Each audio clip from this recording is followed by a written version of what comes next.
안녕하세요. 쉬지 않으면 강남점 고지은 원장입니다.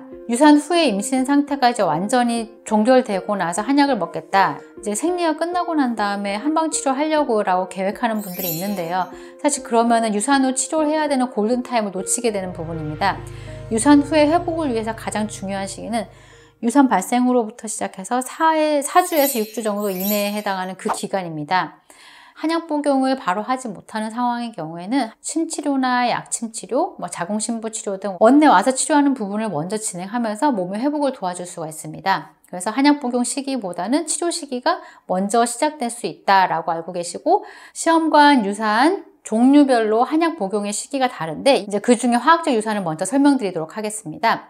화학적 유산은 시험관 이식 후에 1차 피검사에서는 임신 수치가 나왔습니다. 즉 자궁 내막에 수정란이 이제 접촉하는 이 과정은 이루어진 건데, 1차 피검사에는 임신 수치가 나왔는데 2차 피검사로 이제 올라가야 되는 부분이 잘 올라가지가 않고 오히려 떨어져 버린 현상이 일어나면서 4, 5주 정도의 생리를 하게 됩니다.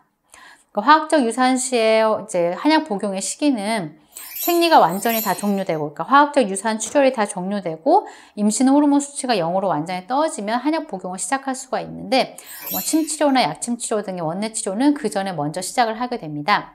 화학적 유산인 경우에 보통은 생리하면 바로 시험관 합시다 이렇게 얘기하는 경우도 되게 많습니다. 그래서 화학적 유산을 회복해야 되는 것과 시험관 다음 성공을 위해서 준비하는 것이 같은 기간에 이루어지기 때문에 동시에 할 수 있도록 짧은 기간의 집중 치료가 필요한 시기입니다. 그래서 이런 부분들에 대해서 화학적 유산에 좀 더 특이한 사항이 있다는 걸 알고 계시면 좋을 것 같고, 자연 배출은 이제 아기집을 봤어요. 근데 심장 소리를 듣기 전이거나 혹은 심장 소리를 들었는데 잘 안 뛰거나 혹은 정지되거나 하는 상황에서 계류 유산이 되었는데 소파 수술을 하지 않고 그 전에 하혈하면서 배출을 하게 되는 경우입니다. 소파 수술이라고 하는 건 내막에 상처를 내기 때문에 소파 수술을 하지 않아서 그 부분은 너무 다행이지만, 화학적 유산, 아까 처음에 말씀드렸던 화학적 유산보다는 조금 더 임신이 진행된 경우이기 때문에 유산 조직의 결합이 자궁 내막에 좀 더 강하게 남아 있었던 상황입니다. 그래서 깨끗하게 다 배출되지 않는 경우들도 있어요. 다 배출됐다고 생각했는데 병원에 갔더니 아직 남아 있어서 가볍게 수술을 하게 됐다, 이렇게 얘기하는 분들도 있습니다. 그래서 자연 배출 후에는 어혈의 해소와 자궁 내막 기능을 완전하게 회복하기 위해서 한방 치료를 진행하게 됩니다. 자연 배출을 했을 경우에 한약 복용의 시기는 그 출혈이 완전히 이제 종료되고 임신 호르몬 수치가 0으로 떨어지면 한약 복용을 시작할 수 있습니다. 그리고 그 전에 원내 치료 부분은 먼저 시작을 하게 됩니다. 보통 아기집을 본 이후 정도 되면 주수가 어느 정도 됐기 때문에 자연 배출이 잘 안 되고 소파 수술로 이어지는 경우들이 많습니다. 소파 수술은 이제 유산 후 혹은 이제 원치 않는 임신인 경우에 이걸 중단하기 위해서 자궁 내막을 긁어내는 수술 방법입니다.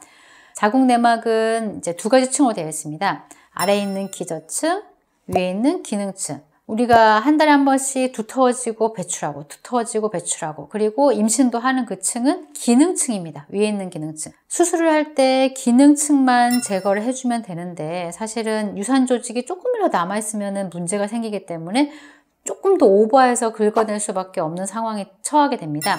그러다 보면 밑에 있는 건드리면 안 되는 기저층을 살짝씩 스크래치를 낼 수도 있어요. 이런 부분들에 대한 상처가 있게 되면 내막 손상이 상당히 심해지게 됩니다.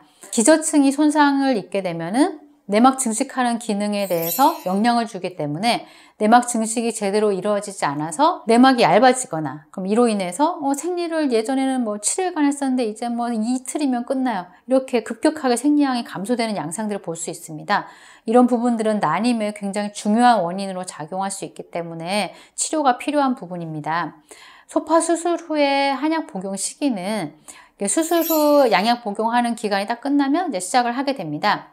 그리고 자궁 내막이 잘 회복이 안 되면 내막에 염증이 생기고 들러붙어서 유착이 되고, 유착이 되어버린 부분에서는 내막 증식이 또 이루어지지가 않고, 그리고 혈류순환이 떨어지면서 장기적으로 내막의 기능을 상실하게 될 수 있습니다. 내막의 유착은 착상을 방해하는 중요한 원인이죠. 수술 후에 회복할 때 자궁 내막의 유착의 예방이 굉장히 중요합니다. 자궁 내막의 회복을 위해서는 다음번 임신 성공을 위한 준비를 미리부터 계획하시는 것을 권장드립니다. 강의가 좋았다면 구독과 좋아요 눌러주세요.